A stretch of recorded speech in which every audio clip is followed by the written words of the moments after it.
Welcome back to round 2 of trying to film the Legion deck tutorial. I had an interesting experience with the first try. I'll go ahead and clip that in, but I do open myself up to potentially taking quite a bit of damage here depending on what he plays. Wow, he's really loading up over here. He's going for the... Yeah, there's that damage, and that Queen of the Night at least would have had Death Touch, would have been very helpful. I also can't defend myself now from here because I only have one card. I guess I could have if it was Legion of the Dead. That would have been a good time to pull it, but here we are. So doesn't matter where I put this.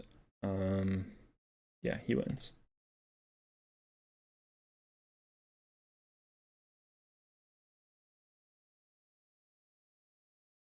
Wow. I think that's the only way I could have won that game, is if the bot threw like that. Wow.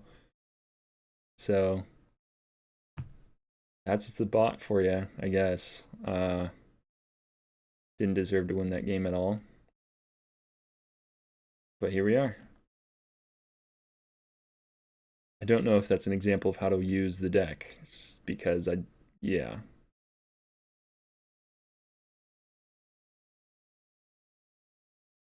Huh. Thanks for watching. Yeah, the Legion deck is an interesting deck because it doesn't have as clear of a goal as the other two decks, so there's not really too much to learn from it. Like, Go Wide and Snipe both are kind of strategies that once the full game releases, you can build a deck following some of the fundamentals that I said. Legion is kind of just a beatdown deck where you play around having trample on these two people, and then Queen of the Night, what she does is when you have her out and you play a spell, she does 2 damage to the opponent's barrier. So it's basically just playing around those 3 cards, and the rest of them are just kind of there. So there's not a ton to learn from it, but in my opinion. But anyway, we can hop into a game and kind of see how it goes. My other game with it, I just didn't have very good draw luck, so I just kept holding on to a bunch of spells. So it's not my favorite deck, but it's still pretty interesting. It's cool to get a look at the legendary Legion of the Dead. What that does is when you play it, it covers the area with 2/2 zombies, and then you also get to start with a 2/2 zombie. But yeah, let's check it out here as we get into the game. So we're in up against Nova 93 here. So with this, I am gonna get rid of these two for sure. I'm gonna hold on to Legion of the Dead just because there are some games you don't actually ever get to draw your legendary, and I think with this deck specifically, it's really valuable. And I have a card I can play round 1, so yeah, we'll just do that just so I can for sure get reinforcements out. But like I said, you're playing around a couple things here, like Queen of the Night. So I almost don't want to use my reinforcements just so I can use it when I have an actual card that gets value from it. Obviously I get the initial value of Merry Men, but if I have Queen of the Night out, then I get that 2 damage, and then the more I use my spells, the less I'll actually have for when I do have her played. So for that reason, I think I won't play reinforcements, which not actually sure if that's the correct decision, but I guess we'll see. So now I can play Queen of the Night. I'm gonna play it here,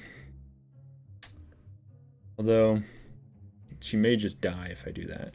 Actually, what I'll do is play Wicked Stepsisters, and the reason I'm gonna do that is because I can't play a spell this round anyway, and like I said, I'll be risking her dying. So if I instead play Wicked Stepsister, next round I can play Queen of the Night and reinforcements, get that guaranteed damage. So basically I'll be in the same spot I would be, but I'm not risking Queen of the Night this round. She would have been fine there, but still. Alright, that's very good. So we'll go ahead and put her there, and then we'll do reinforcements. Yeah. So she's going to get 4 damage every spell I play, so this might be pretty quick. if they don't target her ASAP. That's pretty good. Doesn't quite kill Alibaba, that was close, but keeps him from doing the damage, and he gets to draw a card when he does damage. You can read that. So that hurts for sure, but now let's see. Okay. So what I'll do is I'll freeze him there, do this here, and do this here. I really like that. I might be committing too much to this side, but that's kind of where he's committed his stuff, and I know this is going to be good trades overall. They're going to kill each other, which is fine. I care more about the draw from Scarecrow. Jack in the Box is going to kill him and survive because he's going to be frozen. Queen of the Knight's going to do 4 damage. He'll probably kill Queen of the Night here. He does reveal first, so there's a chance he has like Red Knight or Dark Knight, kills her before anything happens, but let's see. Okay, that's pretty good. Like I said, Queen of the Night will do 4 damage. He'll still be alive to do 4 more damage, and I can kind of start focusing on another barrier. See how this plays out. Also, his Pegasus dies, so that's a 4 cost that died to my 3 cost that I already got some value out of, so that's pretty good. The most efficient thing I can do with my mana is just play Bigfoot here. I can guarantee this, but with this doing a guaranteed 4 damage, I'm not too worried about this lane. Either he lets this go and I take it, or he kills it, I do 4 damage, and I can come back and do 4 more damage like at any point. So we'll just start working on this middle one.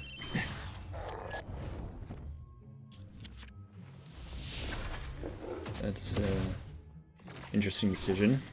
See if he gets his ability back. Yeah, he does. Okay. Oh, I forgot about, yeah, he does have Defender, which is fine. Does keep me from doing a little bit more damage. But yeah, here, pretty obvious Legion of the Dead play. Oh wow, I didn't kind of see the little zombie head move around. That's interesting. I never saw that. Really cool attention to detail. But yeah, we'll go ahead and just do this. We'll just cover the board, and I don't, unless he has Rain of Arrows, there's very little he can do to stop that.